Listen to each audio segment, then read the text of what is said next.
Hi guys, this is Andrew Linhart from the Grid Weekly team, and I'm back with another episode of our Power Rankings. These rankings will be compiled approximately every 3 to 4 in-game weeks, and then brought to you guys for your viewing pleasure. If you guys have any input on whether or not you agree with these rankings or disagree, please let us know in the comment section below, and we'll make sure to get back to you. And as always, smash that thumbs up button.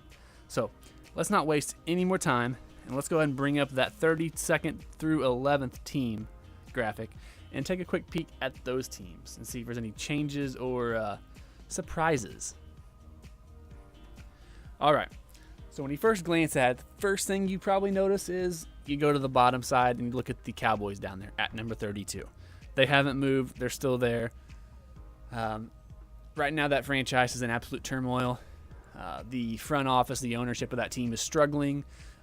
Going through some severe changes, hopefully in the near future, to try to right the ship down there. So hopefully they're going to move up.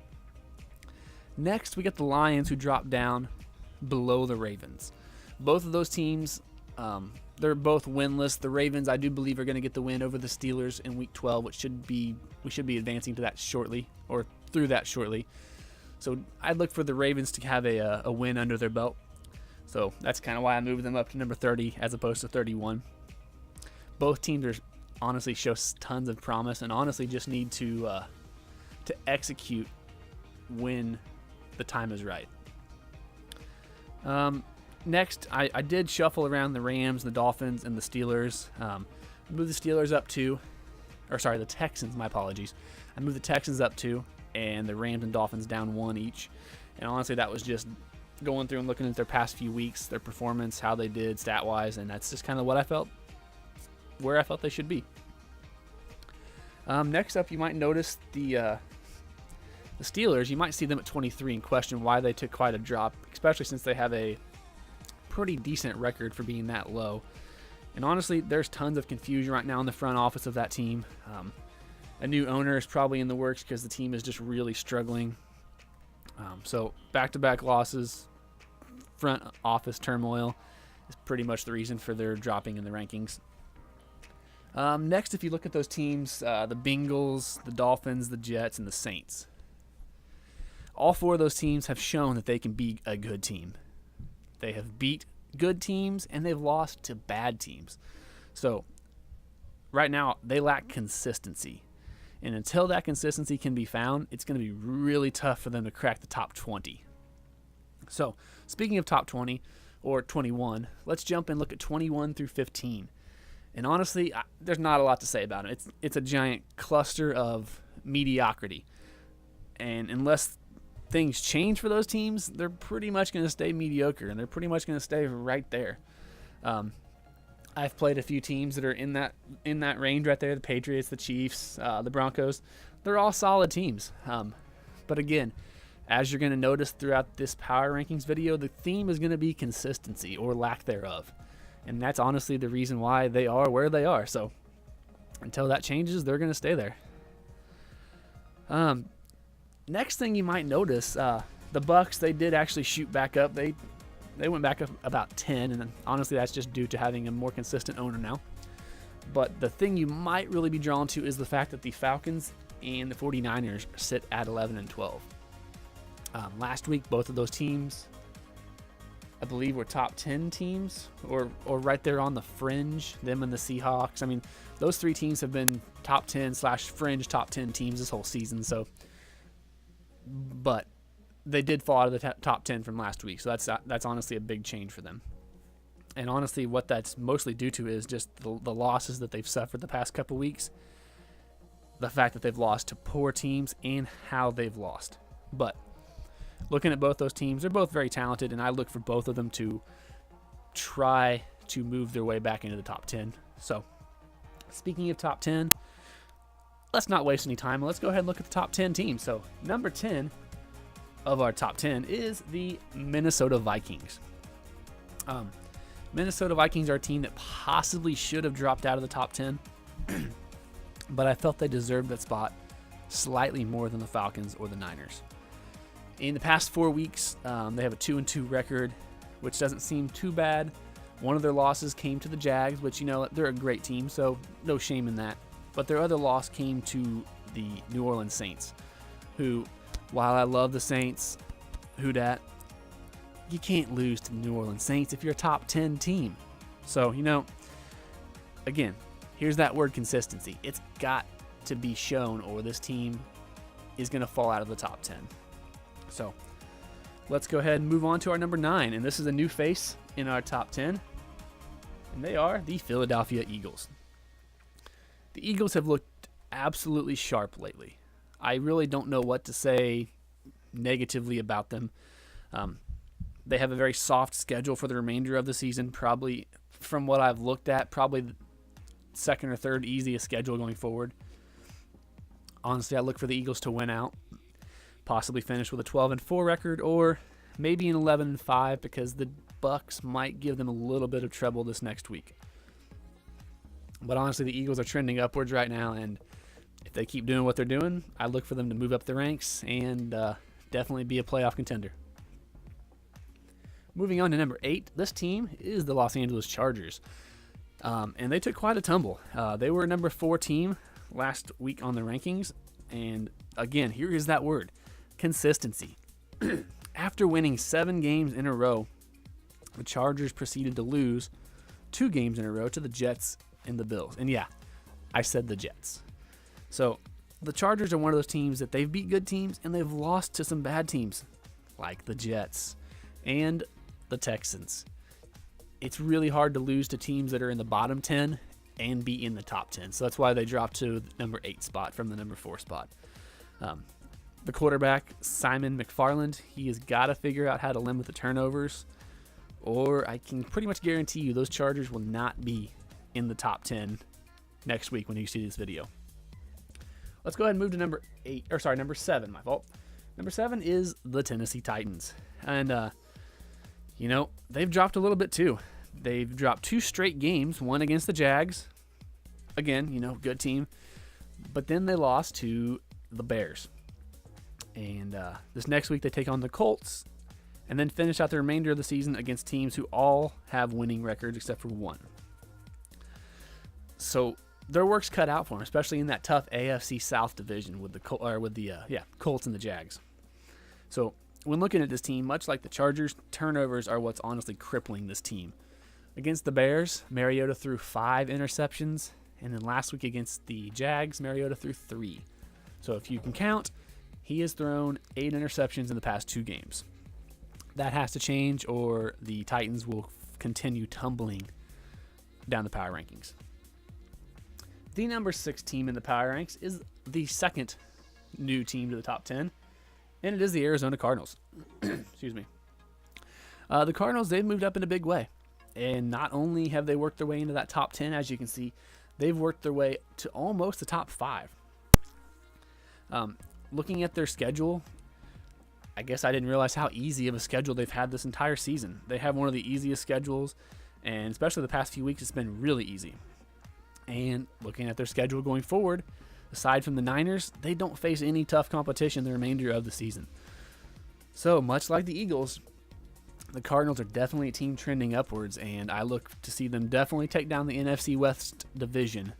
But I possibly look for them to maybe get a bye, because the NFC honestly is pretty weak right now. So, again, another team definitely trending up. The number 5 team is the Cleveland Steamers, or the Cleveland Browns, my fault.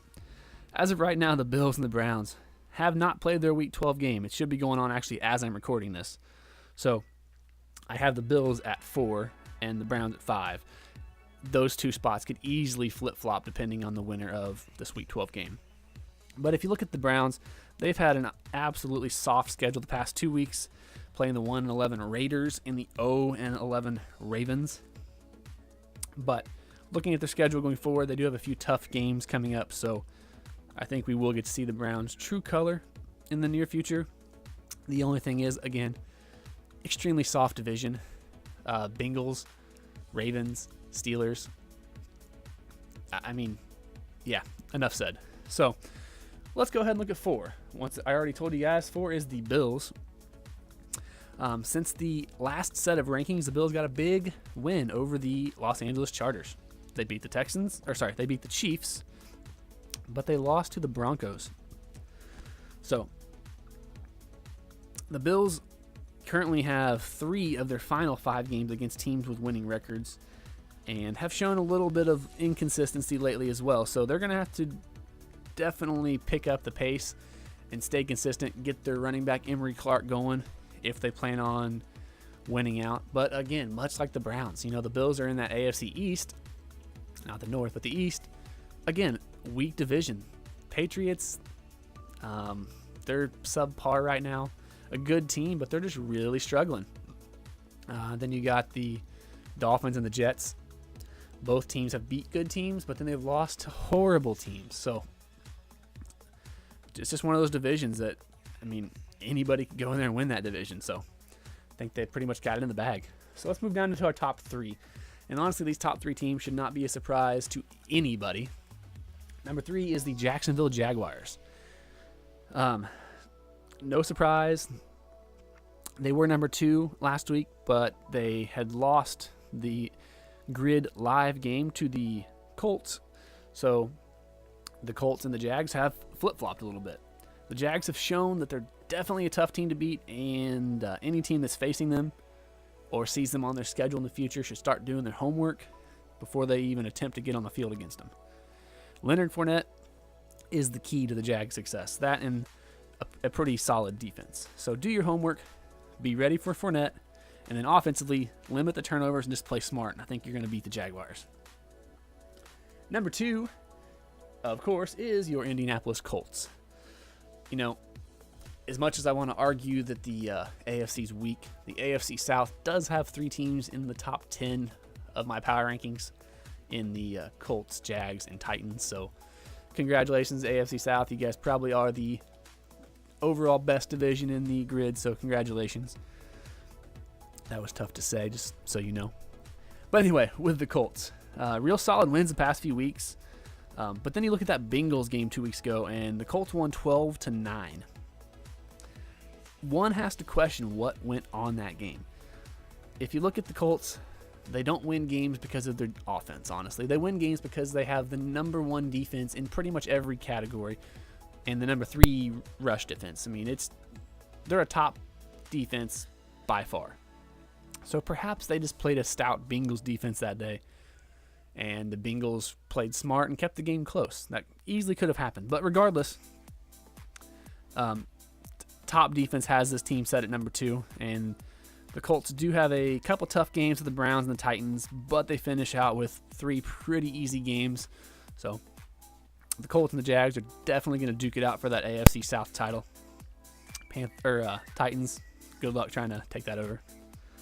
And number 1, there should be absolutely zero surprise here. It is the undefeated Carolina Panthers. Not much has changed with these guys. They're undefeated. The last video I talked about their offense being average. And since then, the offense has been firing pretty much on all cylinders. And the defense has been limiting the teams to only 16 points per game. So, Panthers looking tough. They have a very solid run defense, but their secondary, I've noticed, is a little bit softer. So, I think that's probably going to be an off-season focus for the Panthers. When you dig into the Panthers a little bit, I was real high on Russell Spears the last video. And while he's definitely still a top threat for the Panthers, I do think I would change my focus now and go toward the Christian McCaffrey. Just lately watching him, he just looks electric. He may not have the most yards from, the biggest plays, but he just looks electric when he touches the ball. And I think he's given that team a little bit of a jump start on offense, and he's brought that, in my opinion, average offense up to an above average offense. And that's not good when you have a good defense and a good offense. At least if you're the other teams, it's not good. So, from the film I've watched, I think the key is stopping McCaffrey and slowing him down. But the problem with that is if you focus too much on McCaffrey, then you're going to get shredded by Cam Newton as he passes to Spears, Samuel, or Funchess, or Olsen.